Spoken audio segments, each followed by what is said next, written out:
guys, it's Mark Zicree, Mr. Sci-Fi, also known as Mark Zicree of Space Command. And today I am wearing my Space Patrol t-shirt. And Space Patrol was a great show of the 1950s. It starred Ed Kemmer and many other wonderful actors. If you've never seen it, you can go on YouTube and watch it for free. And I highly recommend that. It was broadcast live. Do not confuse it with the British show of the same name that's Marionettes, or with the German show that's sometimes called Space Patrol in English. This is the American TV show of the 50s. And they used to do personal appearances traveling around in a full-size rocket ship that was modeled after the one in the show, and they actually gave away a first prize of that full-size rocket in a Space Patrol contest. And this is a piece of that rocket ship. Magic. So, so that is not what we are here today to talk about. Many of you have been watching on the news the wonderful pictures coming back from the Perseverance rover on Mars, from our friends at JPL and NASA, and also Curiosity rover still continuing to send photos, including clouds on Mars, and very, very soon the helicopter on Perseverance is going to take off, and it's going to fly over the terrain for the first time. It's going to be amazing. So I thought what I would do today was recommend a number of Martian stories, Martian books, etc. By the way, this necklace of mine, let's see, it has within it actual material from Mars. This is made up of meteorites that were blasted off Mars by impacts and landed on Earth, and they can tell these are from Mars because of the constituency and the bubbles in them and so forth, the Martian atmosphere, etc. So I actually wear a piece of Mars every day. So I'm a huge Mars fan, as many of you know. So I'm going to talk about a number of great Martian science fiction novels, short stories, movies, nonfiction books, and we'll just get into it. And they're scattered here somewhat in order, but we'll just, rock and roll, as they say. So the first great book about Mars, undoubtedly, is this one. The War of the Worlds by H.G. Wells. This is the first edition. There we go.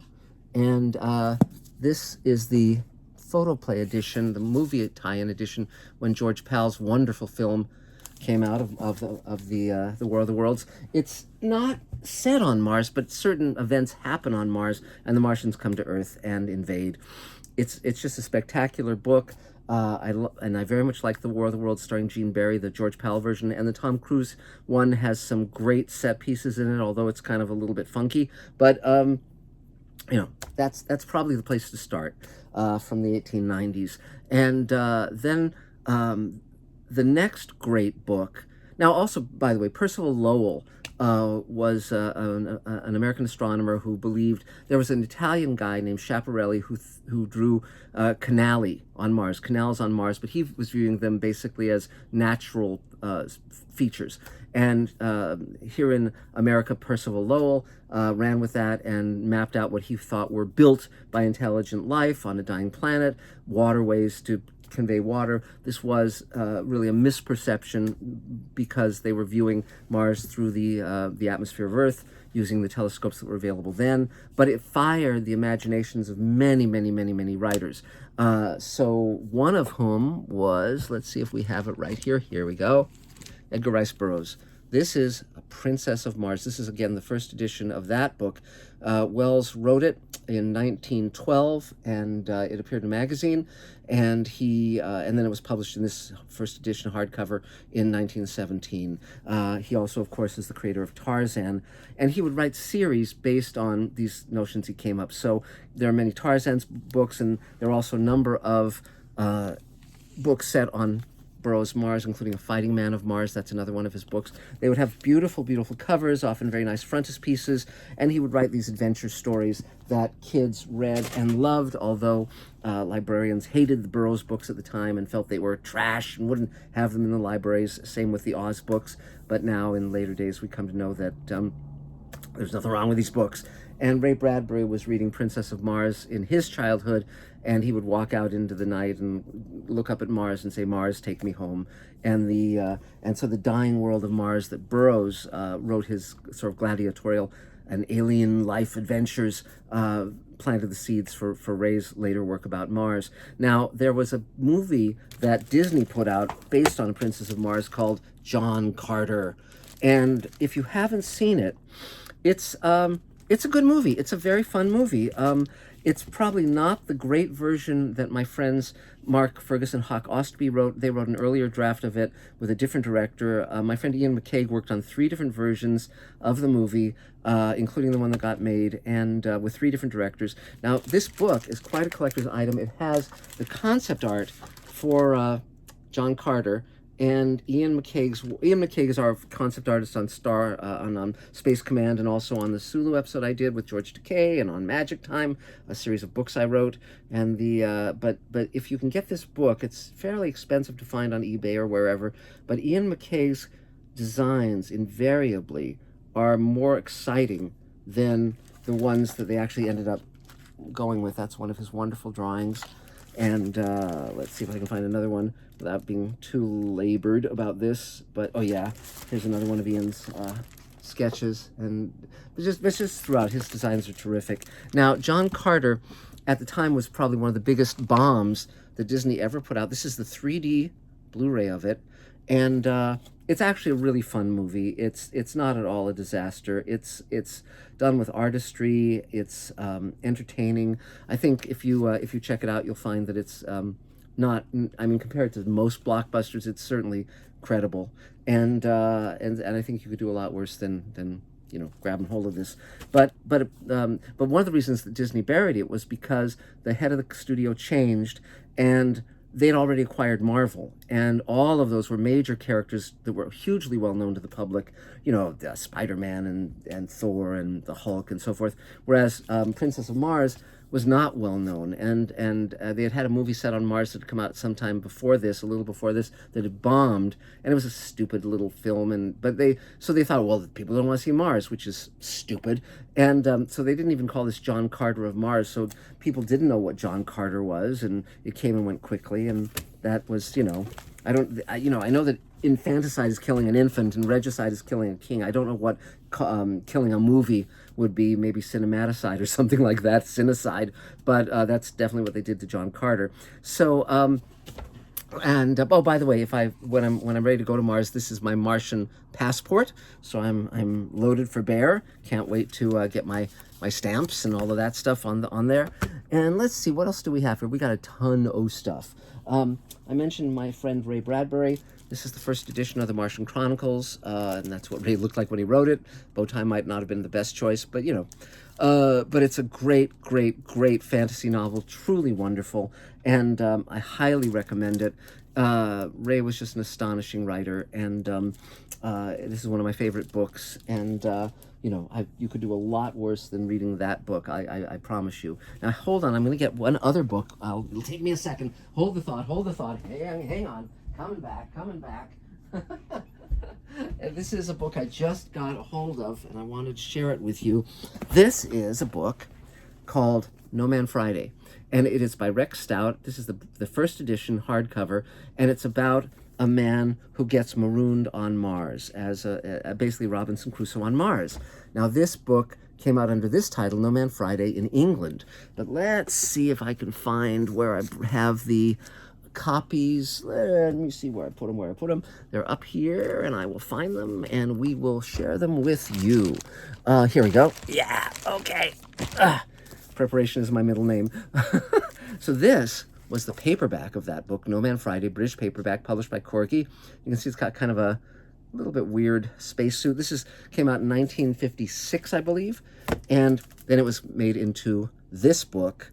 Same book, but this is the American first edition, and it is a super cool cover. It may be by Ed Emshwiller. It bears some of his hallmarks, but I'm not sure. I'll have to email Stony Emshwiller, his son, and find out, but it's a great cover. Now, you would think this book, being literally Robinson Crusoe on Mars, would have inspired this, Robinson Crusoe on Mars, which is, again, a terrific movie made in the 60s, but it didn't. Ib Melchior, who was responsible for many, many wonderful science fiction films, came up with this storyline and sold it and wrote it as a screenplay, and it was directed by Byron Haskin, who directed the Gene Barry War of the Worlds, the George Pal War of the Worlds, and And it's a great film. It has Adam West, and also it stars Paul Mantee, who's terrific. And it's just a wonderful, wonderful film full of amazing invention and imagination. It also stars Victor Lundin as a slave that the main character liberates from alien oppressors. Now, years ago, I used to be part of something called the Rubber Ears Club, which was Star Trek writers, both novelists and TV writers, amongst whom I was one. And Barbara Hambly, and the other writers had never seen this wonderful film, and so I suggested that we screen it. And then during the screening, 2 surprise guests showed up, and these were my friends, Paul Mantee and Victor Manso, who starred in Robinson Crusoe on Mars. This is them with Elaine, of course, many years later at a convention, and that's how I met them. And they were dear, dear, dear, dear souls. And so I recommend this very, very highly. This is the Criterion disc, and it's a keeper. Now, when you think about Robinson Crusoe on Mars, you might actually be thinking of this book, The Martian by Andy Weir. And I've met Andy, and he's a very personal guy, and he signed this to me. And it says, "To Mark, as Ray Bradbury used to say, Mars, take me home, all the best, Andy Weir." And this is, again, the first edition of that book. You can see that, and it's a wonderful book. If you haven't read it or listened to the audiobook, I recommend it. It's got, I mean, I think it probably has one of the best first lines of any book I've ever read. The first line of this book is, "I'm pretty much fucked." So, and what made this a wonderful book was it was scientifically well researched. Well, the story of it is, of course, he was an aspiring novelist. He was a computer guy, and couldn't get any of his books or short stories sold. And so he started writing this book in installments on the internet as a blog, and it became very popular. And then people said, well, can you maybe publish it, self-publish it, so that we can have a copy? And so he self-published, and it just went viral, and then it was picked up by a publisher, and then it was sold to the movies. And of course, many of you have seen that movie, and here's the movie. This is The Martian. Hold on a sec. This is the movie directed by Ridley Scott, and this is the extended edition, 4K extended edition. It's a terrific film. It's on a par with the book. Ridley Scott really kind of redeemed himself again with this movie, and this is the 3D version. I have a 3D television, which is obviously because otherwise I'd be really deluded in buying 3D discs. But either in 3D or 4K, you're going to have a wonderful time, and even if it's not either of those, if you're buying it on VHS or the flip book or whatever, you're still going to enjoy it. It's a great story, and a great double bill would be Robinson Crusoe on Mars with The Martian, and you would be well served by both. So now let's get into some of the other storylines set on Mars. Some of these you'll have heard of, some of these you never will have heard of. So here's one of my favorites. Now, Charles Chilton, many of you who know me and have watched Mr. Sci-Fi for some time know that I'm a huge fan of Charles Chilton. He wrote Journey into Space, which was a multi-story series done by the BBC. He was a radio writer and producer, and back then, when you listened to radio, unless you had some kind of rudimentary recording equipment in the 1950s, you wouldn't be able to hear these things again generally. So Charles Chilton wrote them up as books. And the first storyline was A Trip to the Moon. It was called Operation Luna, and he published that as a novel. But then the second one was called Red Planet, and this is the first edition hardcover of Red Planet by Charles Chilton. I love this book. It is the thing that's cool about this book is that recently they've had a few TV shows about trips to Mars, and they're almost always really boring because they get to Mars, and some shows they're going to Mars, and the entire first season is just like they're going to Mars. They don't get to Mars, like that recent Hilary Swank show that got canceled after one season. So it's like, just going to Mars, don't arrive. And then they get to Mars, and they have the standard kind of stories like, oh my God, we've got an oxygen leak. Oh my God, we're coming down with something, and we need a doctor. Oh my God, where there's rocks everywhere, and it's a dangerous environment. There's radiation. that's not what Charles Chilton does with this great story. They find a lot of really cool stuff on Mars, and he then did a third story called The World in Peril, which is a direct sequel to this. And then he did a comic story that I'm going to publish in Space Command Comics that hasn't been seen widely. It hasn't been seen at all in America, but it's the fourth story of the saga. So, but here's Red Planet, and somewhere in here I have the let's see, the paperback of that. Yes, here's the paperback first edition of The Red Planet by Charles Chilton. You can find many of these books on eBay for a very reasonable sum. And again, I highly recommend this. You can also listen to Journey into Space on YouTube, which has proven a great repository for audio material. And you can also get it on Audible. So I would hugely recommend that. And eBay, you can buy jump drives and things like that. And by the way, here's the mask I've been wearing lately. This is Occupy Mars, which my friends from SpaceX have been, you know, I have a t-shirt from SpaceX that says this, and this is what I wear when I go out. And people say, well, occupies Mars, what does that mean? I say, well, it's pretty self-evident. By the way, I mentioned the Martian Chronicles. Many of you know Ray Bradbury was a dear, dear friend. And I learned that there were 22 Mars stories that he had written that were not in the Martian Chronicles. And so I proposed initially doing a book, and then later I outlined a mini-series called Ray Bradbury's Lost Mars. And this is the, there's only 2 copies of this in existence. This is the book as it would have been published. And you can see that Ray Bradbury signed it to me. And Ian McCaig was going to be the designer on it. This is a preliminary idea. He drew this from another source, and then I did sort of the detailing, you know, to kind of, you know, put some colors on it as the Martian masks. And it would have been just splendid, just splendid. But this is all of my, you know, correspondence with Ray, and then the storylines and my interstitial material. And, you know, but then Ray said that I could, and my interviews with Ray, I interviewed him about all of these stories and the Martian Chronicles itself. And you can actually hear some of my interview with Ray if you just search Ray Bradbury under Mr. Sci-Fi, because I posted some of that stuff some years ago. And then beyond that, Ray said I could do a mini-series called Ray Bradbury's Lost Mars, derived from that material. And so I'm now pursuing actually doing that show with my friend Michael Nankin, who directed Battlestar Galactica and was executive producer on Defiance, and so on and so forth. So we'll see where that goes. But again, Martian Chronicles is terrific, and they published on the basis of those conversations with Ray. Let me see, is it here? It's around here somewhere, and I may pull it out at some point.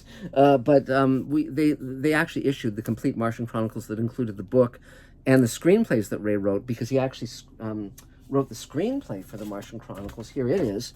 And this is the screenplay he wrote in 1963 for MGM. It was going to be Robert Mulligan and Gregory Peck's film immediately after they collaborated on To Kill a Mockingbird. It's an amazing script. It was never made, and this is the copy, you know, that I got hold of, and it is just wonderful, unmade. So hopefully someday someone will shoot this script. It deserves to be. And but the Martian Chronicles is definitely a project. It was done as a mini-series written by Richard Matheson, who was one of Ray's proteges, but the mini-series does not capture it. And the reason, by the way, the mini-series does not capture the wonderful qualities of the book is because the Dick Berg, who produced it and was Rod Serling's best friend, hated science fiction. He was always trying to talk Rod Serling out of doing science fiction. And so for that guy to produce the Martian Chronicles was a big mistake. And the poetic quality of the book, the lyricism of the book, was not served by the miniseries. There are some good stories in it. There's one with Darren McGavin that's good, and Joyce Van Patten. Some of the cast is good, but it's not nearly the book, what the book deserves. Though EC Comics adapted some of Ray's Martian Chronicles stories, and there are a number of radio versions from Dimension X and Escape and X-1 radio shows of the 50s that did great adaptations. So again, if you just kind of nose around a little, you'll be able to find these really, really lovely adaptations of the Martian Chronicles.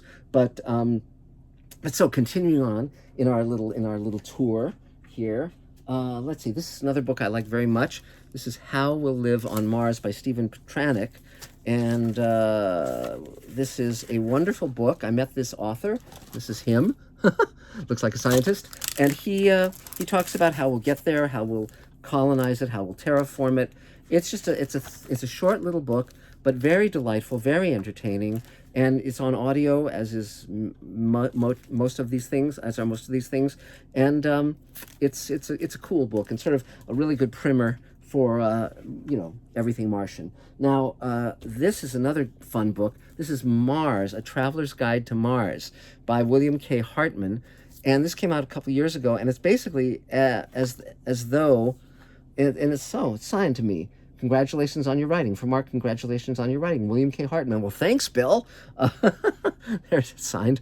But this is like if you were traveling to Mars, and if you were going to be a tourist on Mars, and all the photos and all the locations and all of this stuff. It's really fun, and it's not utterly up to date because it came out a couple years ago, and of course now with Perseverance. But this is still a very, very credible book, and really fun, really fun. So now moving on. Now there's one book I'm going to recommend, and it's simply because all of these books, none of them, particularly the novels, none of them are written by anyone who has driven on Mars. And this book by my friend Jeffrey Landis, okay, Mars Crossing by Jeffrey Landis, his day job is he drives the Mars rover. He works for NASA. And Jeff is a great guy. And this is his book, which I don't have signed, so I'll have to get it signed from Jeff. But this is his book. He's a terrific guy. He's won the Hugo and the Nebula, and he works at NASA. So, I mean, can you imagine a better dream for a little boy who grew up with science fiction? Look at that. So that's Mars Crossing, and it's set on Mars, of course, and it's just, it's a cool book. So now beyond that, let's see what else we have to share with you guys. There's lots more. Now here is a book. Now this is a book you probably have never heard of. Planet Plane. Okay, now we've shown books from the 1890s, books from 1912, 1917.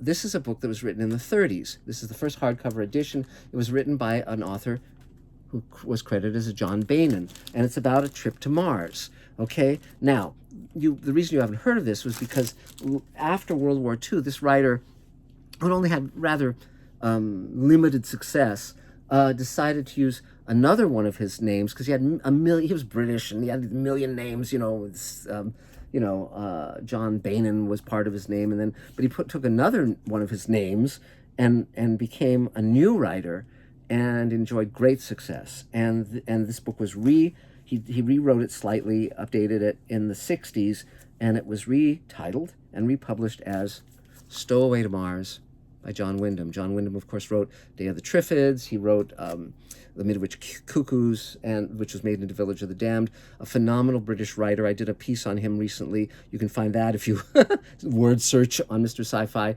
You could just spend days watching Mr. Sci-Fi, and it'd be much better than watching, Bridgewater or whatever. I mean, you'll learn things. So, but this is John Wyndham's crack at Mars. I mean, essentially, we've talked about all these wonderful writers from the 50s, 60s, 70s, even unto now.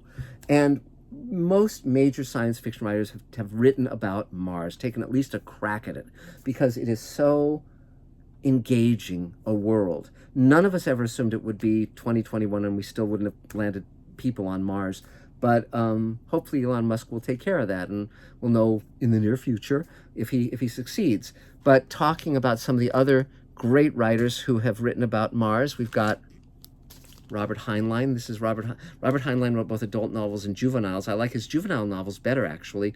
This is Red Planet. It's set on Mars, and that's actually someone in a spacesuit. It's a very fun illustration, and it's a fun book. And he also wrote another book called Podkayne of Mars, which would have been one of his juveniles, except that when he wrote Starship Troopers, his publisher balked at the subject matter, so he said, well, the hell with you, took that and had it published as an adult novel, and then from then on he wasn't writing juveniles anymore. But Podkayne of Mars and Starship Troopers basically are his juvenile books that were published in another form. Now then we get to Arthur C. Clarke. Arthur C. Clarke wrote The Sands of Mars. And again, this is Gnome Press. It's a wonderful, wonderful cover. It's his book about Mars. And later he apologized for the fact that his Mars that he wrote about in the 50s was not accurate to what they found out about Mars in the 70s and 80s and beyond. This book was written in 1952. And, I love science fiction book covers when they're done well. There are many that are not done well, but this is one that was. And this was the first edition paperback. And again, it has a wonderful, wonderful cover and just really evocative and very fun. So now we get to Martians Go Home by Frederick Brown. Frederick Brown was another one of the major science fiction writers, also wrote mysteries. This is about Martians invading Earth, and they're sort of these whimsical, funny little creatures who won't go away. It's almost like gremlins, and it's a funny book, and again, if you want something to make you laugh, you could do worse than this. Now, one book from the 30s that I didn't mention, but it was very, very influential, was A Martian Odyssey by Stanley G. Weinbaum. Now, this is a scene from that story which shows, the Martians and a Martian leading humans to see these big murals from the ancient times. Now, A Martian Odyssey is actually a novella. He wrote a sequel to it. It was published in 1934. Sadly, Stanley Weinbaum, who was a very good-looking Jewish guy, many of the early science fiction writers were Jewish, Asimov, etc., and the American ones. And sadly, he got cancer and he died young. So he did not have the career that he should have had. But even so, this book, prior to this, most science fiction was kind of...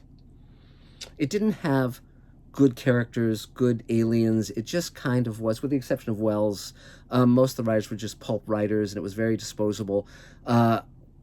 Stanley G. Weinbaum changed the genre significantly because it had a really interesting alien. It had a really interesting evocation of Mars. It's a really well-written story, still holds up, really great fun. So I can recommend this. And let's see, what else do we have here? Let me see. Well, there's a guy I know named Kim Stanley Robinson. He and I went to Clarion together, and he came up with a title that he really loved, Green Mars. And he had this idea for a trilogy that he wanted to do about the terraforming of Mars. It would have been Red Mars, Green Mars, Blue Mars, but he wanted to kind of plant his stake on that title. And so he started by writing a novella about Mars that he called Green Mars, just so that he would say, okay, I've got dibs. And so this is the novella he wrote. And then he wrote Red Mars, Green Mars, Blue Mars, won the Hugo, won the Nebula, all of this stuff. This is the first edition of Green Mars. And Stan Robinson, when I knew him, had shoulder-length hair, and now he does not. But he was a great guy to meet when I was 19 at Clarion, and we were just young writers starting out, and he has become one of the major science fiction writers, and a really nice guy, and deserves every bit of his success. And again, you can really enjoy that book and read all three of them in audio or in books, physical books, and again, all of these things are very fun. You're going to have a great time reading them. Now, every now and then, interestingly enough, a book comes out. Back in the 60s, 70s, 80s, you had novelizations, particularly around the time that most people didn't have video recorders. If you loved a movie, you'd buy the book, and sometimes the book would just be like someone who was transcribing the movie, but other times writers would really dig in and really write something interesting. And Peter Hyams, who also did Outland and 2010, the sequel to 2001, directed a film called Capricorn 1 about a mission to Mars that fails, and so they fake the landing on Mars and what happens to the guys, the astronauts who are part of that. And oddly enough, there are two novels based on that movie. One was in America, and the other one was published in England. This is the English first edition of Capricorn 1. It's written by a guy named Bernard Ross, but that is not the name you know him by. You know him as Ken Follett. And he became a very, very major writer, popular writer. And this book actually is better than the movie. He just put his, he lent his considerable talents to this. And I heard about that, and I went in search of it and found a copy. Thank you, eBay. But that would be another thing. And that's a movie that would be well made again today. It's, you know. So now also speaking of Mars, Space Command takes place partially on Mars. So if you want to see more cool Martian stuff, Space Command. And Maya Bonhoeff has written the first novel, which we've just released. And these Blu-rays will be coming out very, very soon. We're finishing the second hour in post-production, the visual effects. So watch this space, but you can read about it in Space Command's novel. And we also have bits and pieces of, you know, we'll be seeing Mars again in Space Command. And now another place where Mars figures prominently is in The Expanse. This is the first Expanse novel, Leviathan Wakes. There have been, I think, 8 of them so far. I think there's one coming out shortly. And so it basically follows the exploits of people from Earth, people from Mars, and people from the belt, the asteroid belt. And so a number of scenes take place on Mars, and it's fun. It's a very fun series. I like the TV series. I like the books. And you would do, you know, if you're sitting at home wondering what to do with your time, that's a good thing to do with your time. Now, another great Martian movie is Total Recall, which has sequences on Mars. This is based on We Can Remember It Wholesale for You by Philip K. Dick, a short story about a fellow who has memories implanted into him of being a spy on Mars. And this was made into a movie starring Arnold Schwarzenegger and Sharon Stone, interestingly enough. And it was directed by, what's his name? Paul Verhoeven. And written by Ron Shusett and Dan O'Bannon, who came up with Alien prior to this. And it's a very fun film. It's goofy. Mars, the Mars structures were designed by the great Ron Cobb, who also worked on Alien and many other wonderful films, an amazing artist who was a dear friend of mine also. And they remade this with Colin Farrell and took Mars out of it, which was, I think, a mistake. But that's a movie that's well made, but this is a movie that's more fun. So I would urge you to check this out. This is the 4K restoration they've just come out with. Very, very fun, very entertaining, and Schwarzenegger is one of a kind, and so that's, you know, that's well worth your time as well. Let's see if we've got anything else. I think we've kind of gotten to the bottom of the heap, I believe, and yeah, I think we have. But that can get you started. That's a whole bunch of Mars stories, Mars tales, Mars nonfiction books. In terms of TV shows, you know, there have been a number of ones recently about trips to Mars, and you know, some of them are okay. National Geographic did one, but these are among the things we've been talking about are the ones that I personally return to again and again, that are my favorites. And so I think that's about it for now. I think we've gone through the pile that I grabbed.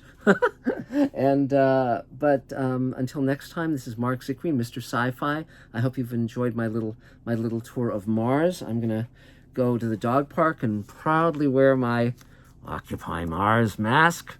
There we go. And we'll see what kind of stares it draws. So, but I'm hoping for Elon Musk to make it there first before the Chinese.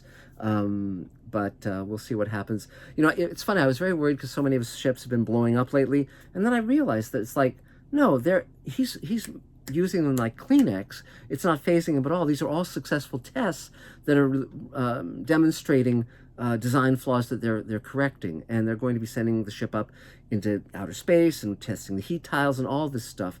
He's really serious about getting to Mars. Oh, by the way, another Philip K. Dick book that I recommend regarding Mars is Martian Time Slip. It's an excellent book, and again, you can get it on audio or in the physical book. It was published as a paperback original.